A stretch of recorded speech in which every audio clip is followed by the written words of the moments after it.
ఉమ్మె ఖిర్ఫా అని ఒక వృద్ధ స్త్రీ యొక్క ప్రస్తావన. ఆమెను వీళ్ళు చంపినటువంటి విధానం ఎంత దారుణంగా, ఎంత క్రూరంగా వీళ్ళు చంపారో మానవ చరిత్రలో బహుశా ఇలాంటి సంఘటనలు ఎక్కడైనా ఉన్నాయో అని మనం మొత్తం మనుష్య జాతి పుట్టినప్పటి నుంచి వెతకవలసి వస్తుంది. ఇంత క్రూరంగా, ఇంత దారుణంగా ఒక మనిషిని, అందులో ప్రత్యేకంగా ఒక స్త్రీని, అందులో ఒక వృద్ధ స్త్రీని ఇంత దారుణంగా చంపవచ్చా అని ఎవ్వరు ఊహించలేరు. ఒళ్ళు గగురు పడుస్తుంది అది చదివితేనే. కానీ ఇలాంటి చరిత్ర ఇస్లామిక చరిత్రలో ఉంది. ఇప్పుడు ఒకవేళ ఈ దారుణాతి దారుణమైనటువంటి సంఘటనలోకి మనం వెళ్ళినట్లయితే, ఈ స్వయం ప్రఖ్యాపిత ప్రవక్త మొహమ్మద్ యొక్క ప్రధాన అనుచరుడు, దత్తపుత్రుడు జైద్ బిన్తె హారిత. అతని కథ మీకు అందరికీ తెలుసు. దత్తపుత్రుడిని దత్తత తీసుకున్న తర్వాత అతనికి ఒక వివాహం జరిపించడం, దాని తర్వాత ఆ సొంత కోడలి మీద వ్యామోహం పుట్టి ఈ దత్తపుత్రుడి చేత విడాకులు ఇప్పించి తన వివాహ బంధంలోకి తెచ్చుకోవడం అన్న సంఘటనలు ప్రపంచవ్యాప్తంగా ప్రసిద్ధి చెందినటువంటి కథలు అవి. బిన్తె హారితను ఒకసారి వాదియే ఖురాలోకి వ్యాపార లావాదేవీల కోసం పంపించినట్టు, వాళ్లపై అక్కడ ఉన్నటువంటి ఆ పెగాన్ వర్గం ఒకటి, ఫజ్రాన్ అనే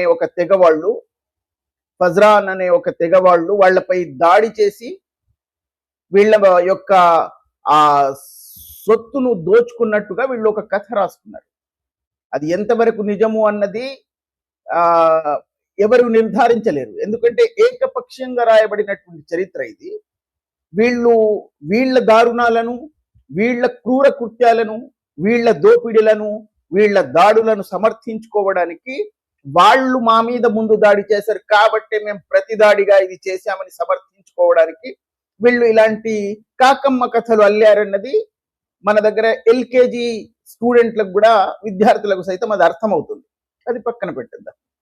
మనకు కావలసింది ఇక్కడ ఈ స్త్రీని ఎంత దారుణంగా హింసించి చంపారు అన్నదే ఈ వీడియో యొక్క ముఖ్య ఉద్దేశం. కాబట్టి ఆ పూర్తి కథలోకి మనం వెళ్లకుండా, ఈ జైద్ బిన్తె హారిత మీద దాడి జరిగిన తర్వాత మళ్ళీ ఆ జైద్ కూడా గాయపడినట్టు, ఆ గాయపడినటువంటి జైద్ తిరిగి వచ్చిన తర్వాత అతని గాయాలు బాగైన తర్వాత మళ్ళీ ఈ స్వయం ప్రఖ్యాపిత ప్రవక్త ఆ బను ఫజ్రాన్ అనే ఆ పెగాన్ తెగవారిపై పగ తీర్చుకోవడానికి మళ్ళీ ఈ జైద్ బిన్తె హారితాని పంపించాడు కొంతమంది సైన్యాన్ని ఇచ్చి. వీళ్ళు ఆ జైద్ బిన్తె హారిత యొక్క నేతృత్వంలో ఈ సైన్యం వెళ్ళి హఠాత్తుగా ఆ బను ఫజ్రాన్ అనే తెగకు చెందినటువంటి వాళ్ళపై దాడి చేస్తూ, ఆ తెగకు ప్రధాన నాయకురాలు ఒక స్త్రీ, వృద్ధ స్త్రీ. ఆమె పేరే ఉమ్మె ఖిర్ఫా. ఆమె అసలు పేరు ఫాతిమా బిన్తె రాబియా ఇబ్నె బదర్ అల్ ఫజారియా. వాళ్ళ చరిత్ర ప్రకారం ఆమెను ఉమ్మె ఖిర్ఫా అని పిలువబడుతుంది. ఆమె ఆ తెగకు ప్రధాన నాయకురాలు. ఇక్కడ ఇంకో విషయం ప్రస్తావించవలసిన అవసరం ఉంటుంది. ఇస్లాం కంటే ముందు కూడా స్త్రీలు నాయకత్వం వహించినటువంటి ఎన్నో తెగవాళ్ళు ఇక్కడ ఉన్నారు. ఎన్నో తెగలకు స్త్రీలు నాయకత్వం వహించారు. పైగా ఈ స్వయం ప్రవక్త మొహమ్మద్ వివాహం చేసుకున్న మొట్టమొదటి స్త్రీ కూడా ఖతీజా, ధనవంతురాలు, చాలా పెద్ద వ్యాపారవేత్త. అంటే స్త్రీలకు అప్పుడు ప్రాధాన్యత ఉంది. వాళ్ళు రాజ్యాలు ఏలినటువంటి సందర్భాలు ఉన్నాయి. స్త్రీలను అతి దారుణంగా పురుషులకు బానిసలు చేసింది వీళ్ళు వచ్చిన తర్వాత, ఇస్లాం వచ్చిన తర్వాత మొహమ్మద్ చేసినటువంటి విషయం అది. దానికంటే ముందు స్త్రీలు ఆయా తెగలకు నేతృత్వం వహించారు, పరిపాలన చేశారు, వ్యాపారం చేశారు అని చరిత్ర, వీళ్ళ చరిత్ర సాక్ష్యం ఇస్తుంది. సరే, ఇది వేరే విషయం, మన విషయం కాదు. కాబట్టి ఈ జైద్ బిన్తె హారిత ఎప్పుడైతే ఈ వీళ్ళ మీద దాడి చేసి వాళ్ళందరినీ చంపేసిన తర్వాత ప్రాణాలతో పట్టుకున్నది ఈ ఉమ్మె ఖిర్ఫా మరియు ఆమె యొక్క కూతుర్లు మరి ఇంకొక వ్యక్తి ఉన్నాడు, అతని పేరు నాకు ఇప్పుడు గుర్తుకు రావట్లేదు. ఈ ఉమ్మ కుర్ఫాను మరియు ఆమె యొక్క కూతుర్లను బంధించి పట్టుకున్నారు. పట్టుకున్న తర్వాత ఈ జైద్ బిన్తే హారిత తన యొక్క సహచరుడైనటువంటి ఖైస్ ను ఆజ్ఞాపించాడు, ఈమెని అతి దారుణంగా క్రూరాతి క్రూరంగా ఎలా చంపాలో ఆజ్ఞాపించాడు.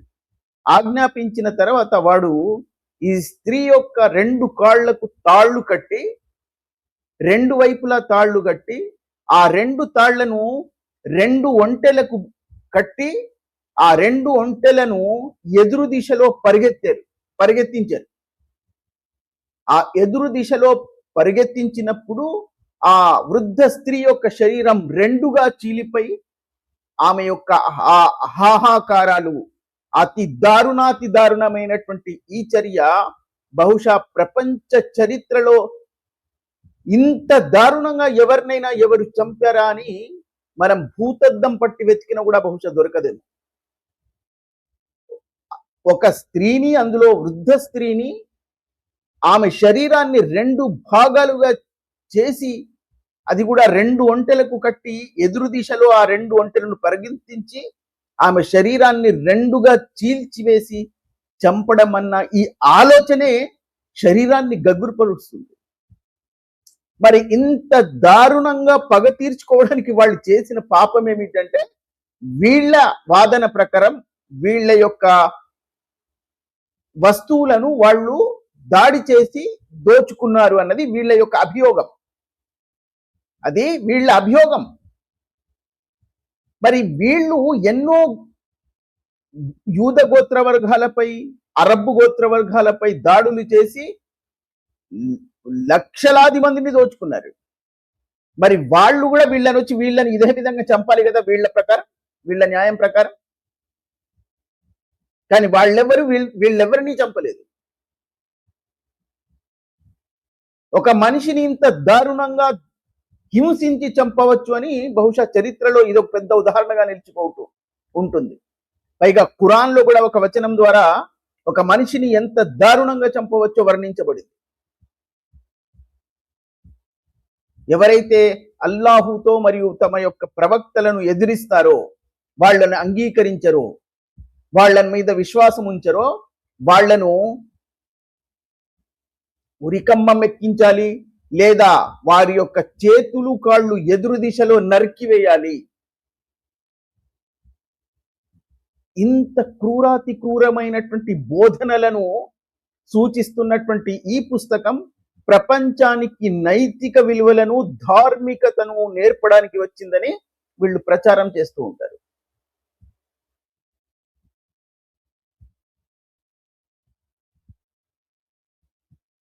ఇంత దారుణంగా ఒక మనిషిని, ప్రత్యేకంగా ఒక స్త్రీని చంపడం మీరు ఎక్కడైనా చదివారా? ఎక్కడైనా విన్నారా? వీళ్ళేమో ప్రపంచానికి శాంతి నెలకొల్పడానికి వచ్చారని ప్రగల్భాలు పలుకుతూ ప్రచారం చేస్తూ ఉంటారు. ఎలా విశ్వాసించేది వీళ్ళ శాంతిని? ఇదేనా వీళ్ళ శాంతి? ఒక వృద్ధ స్త్రీని ఇంత దారుణాతి దారుణంగా హింసించి ఆమె శరీరాన్ని 2 భాగాలుగా చీల్చే విధంగా వీళ్లను చంపేసినటువంటి ఆ క్రూర మృగాలను ఏ మానవ లోకం కూడా క్షమించరాదు.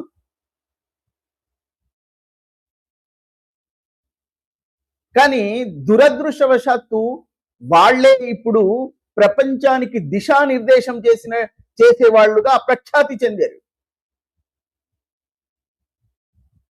వీళ్ళే ప్రధాన అనుచరులు. వాళ్లకు ఆజ్ఞాపించినటువంటి వీళ్ళందరూ కలిసి ప్రపంచానికి ఒక గొప్ప సందేశాన్ని పంపించి దిశానిర్దేశం చేయడానికి వచ్చినటువంటి వాళ్ళు ప్రపంచంలో. వీళ్ళు ప్రపంచానికి శాంతి బోధించడానికి, ధార్మిక విలువలు నేర్పించడానికి, నైతికత నేర్పించడానికి వచ్చినటువంటి వాళ్ళ యొక్క చర్యలు ఇవి. ఇది ఇస్లామిక చరిత్ర అంటే. కేవలం బనీ ఖురైజా యొక్క చరిత్ర మాత్రమే కాదు, అలాంటి దురంతం, దుర్మార్గం ఎన్నో సంఘటనల ద్వారా వాళ్ళ చరిత్రలను లిఖించబడింది. ఇది ఎవరో రాసింది కాదు. ఇది మొదటిసారి ఇబ్నే షాహ్ ఎవరైతే ప్రపంచానికి ఇస్లామిక చరిత్రను బోధించాడో, రాశాడో, అది కూడా వాళ్ళ ప్రవక్త చనిపోయిన 150 సంవత్సరాల తర్వాత వ్రాయబడిందో, దానికి మరో 150 సంవత్సరాల తర్వాత తబరి ఈ సంఘటనను మరింత వివరంగా విశదీకరించి మరి రాశాడు. కానీ తబరి ఇక్కడ ఈ కథను 2 విధాలుగా రాశాడు. అంటే ఈ కథ ఎవరైతే ఈ 300 సంవత్సరాల తర్వాత చెప్పారో వాళ్ళు 2 విధాలుగా చెప్పారు అన్నది తబరి యొక్క వ్యాఖ్యానం. ఒకటి, ఈ జైద్ బిన్తే హారితా యొక్క నేతృత్వంలో జరిగినటువంటి ఈ సంఘటన. రెండవ సంఘటన ఇదే ఈ ఉమ్మె కుర్ఫాను చంపినటువంటి సంఘటన. అది నేతృత్వం వహించింది జైద్ బిన్తే హారితా కాదు, మా స్వయం ప్రఖ్యాపిత ప్రవక్త అబూబకర్ నేతృత్వంలో ఒక సైన్యాన్ని పంపించి వాళ్ళు ఈ స్త్రీని చంపారు అన్నది మరో కథ, మరో వ్యాఖ్యానం. ఇదే వాల్యూమ్ నంబర్ 8 తబరీ రాసినటువంటి al history of al Tabari volume number 8 page number 96లో ఈ జైద్ బిన్తే హారితా యొక్క నేతృత్వంలో వహించినటువంటి ఈ దారుణం, పేజ్ నంబర్ 97లో అబూబకర్ నేతృత్వంలో వహించినటువంటి సంఘటన వివరించబడింది. దీన్ని ఇబ్నే ఇషాక్ ముందుగా ప్రస్తావించినప్పటికీ దాని తర్వాత తబరీ దీన్ని చాలా వివరంగా రాశాడు ఈ సంఘటనను. దాని తర్వాత ఇంకా 2-3 ఇస్లామిక చరిత్రకారులు కూడా ఈ ఉమ్మె కుర్ఫా గురించి ప్రస్తావించారు. ఈ అబూబకర్ నేతృత్వం వహించినటువంటి సంఘటనలో ఈ అబూబకర్ నేతృత్వం వహించినటువంటి ఆ సైన్యంలో నుంచి ఒక వ్యక్తి సల్మా బిన్తే అక్వా అనే ఆ వ్యక్తి ఈ సంఘటనను ప్రస్తావిస్తున్నాడు. అతను వివరిస్తున్నాడు, మేము అబూబకర్ నేతృత్వంలో ఈ బను ఫజ్రాన్ అనే తెగపై దాడి చేసినప్పుడు మేము వాళ్ళందరినీ దాడి చేయడానికి వెళ్ళినప్పుడు అబూబకర్ మాకు కొన్ని ఆజ్ఞలను జారీ చేశారు. రాత్రి మేము అక్కడే ఆ ఊరు అవతల విశ్రమం చేసి పొద్దున్నే లేచి మా యొక్క పొద్దున ఫజర్ నమాజ్ నిర్వహించిన తర్వాత నిశ్శబ్దంగా, ఎందుకంటే ఈ బను ఫజ్రాన్ అనే తెగకు చెందినటువంటి వాళ్ళందరూ గాఢ నిద్రలో ఉన్నప్పుడు, వాళ్ళు ఇంకా మేల్కొనక ముందు వాళ్ళ ఆధీనంలో ఉన్నటువంటి జలస్రోతస్సు ఒకటి అక్కడ ఉంది. అప్పుడు ఈ ఏడారుల్లో జలస్రోతస్సు అన్నది చాలా ప్రాధాన్యత సంతరించుకున్నటువంటి విషయం. ఎందుకంటే నీళ్లు దొరకవు. ఆ తెగల వాళ్ళు ఒక్కొక్క ప్రాంతంలో నివాసం ఉంటున్నారంటే అక్కడ జలస్రోతస్సు వెతికి అది వాళ్ళ ఆధీనంలో పెట్టుకొని వాళ్ళు ఆశ్రయం తీసుకునేవారు.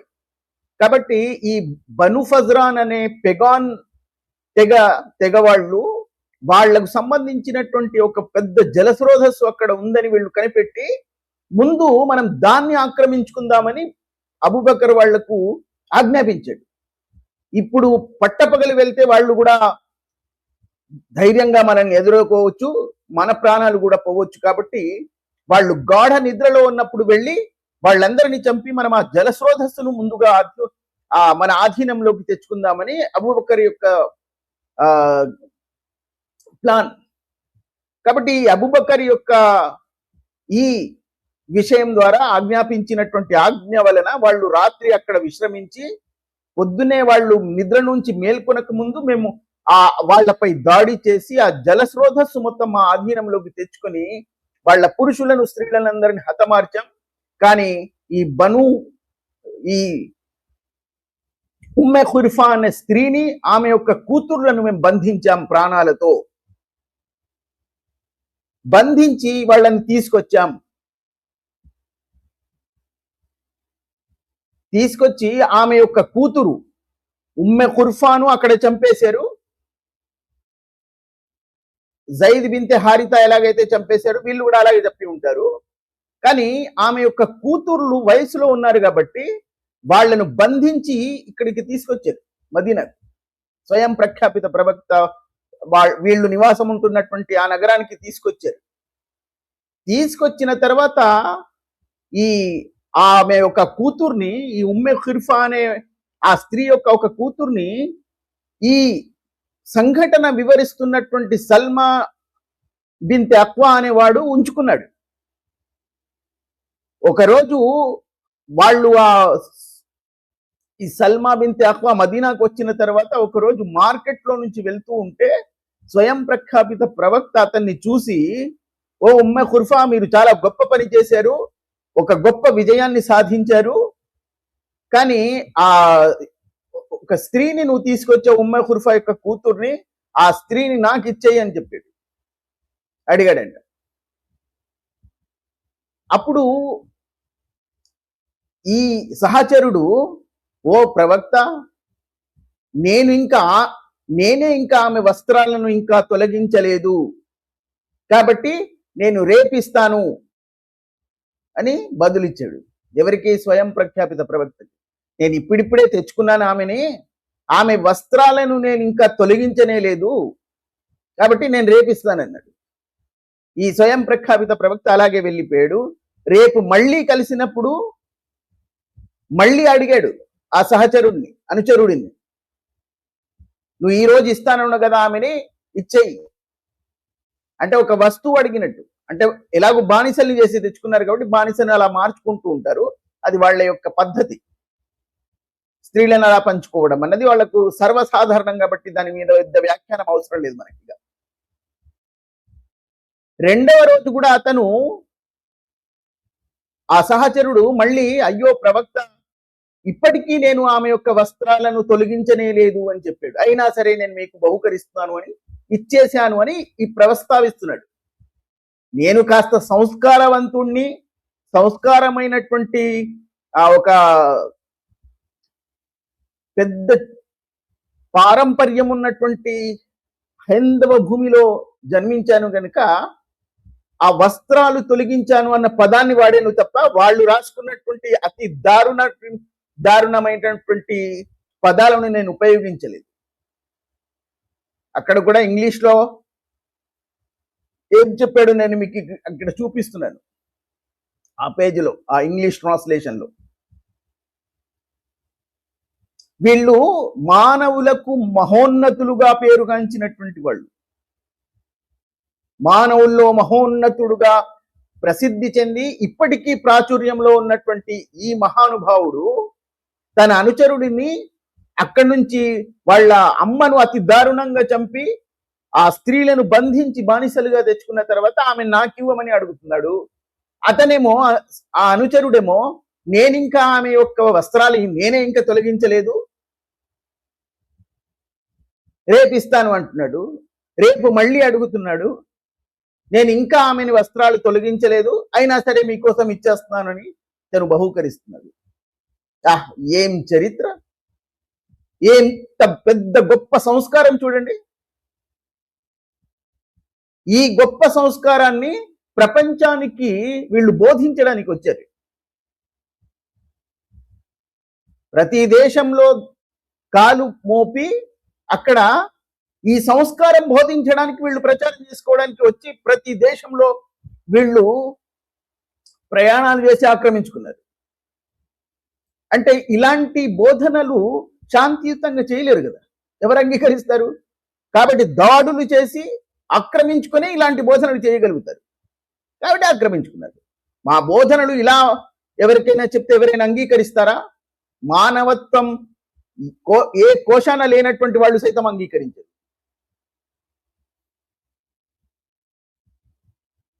మానవ సమూహానికి ధార్మికతను, నైతికతను నేర్పించడానికి, బోధించడానికి వచ్చామని చెప్పుకుంటున్నటువంటి వాళ్ళ యొక్క ప్రవర్తన, వాళ్ళ యొక్క భాషా శైలి ఎలా ఉందో, వాళ్ళ యొక్క ఈ దారుణాతి దారుణమైనటువంటి హింసించి చంపడం, క్రూర కృత్యాలు ఎలా ఉన్నాయో ఒక్కసారి ఆ చరిత్రలోకి మనం తొంగి చూసినట్లయితే మీకే బోధ్యమవుతుంది.